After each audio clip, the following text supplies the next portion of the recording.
নমস্কার, আমার নাম অহনা মুখার্জি। আমি দ্বিতীয় শ্রেণীর ছাত্রী। আজকে আমার নিবেদন বিশ্বকবি রবীন্দ্রনাথ ঠাকুরের লেখা আলো আমার আলো।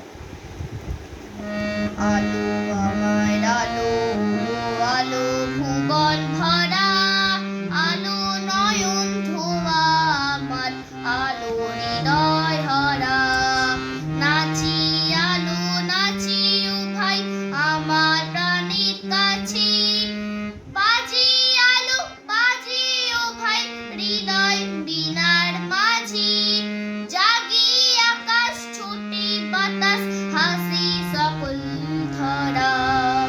আলো আমার আলো, আলো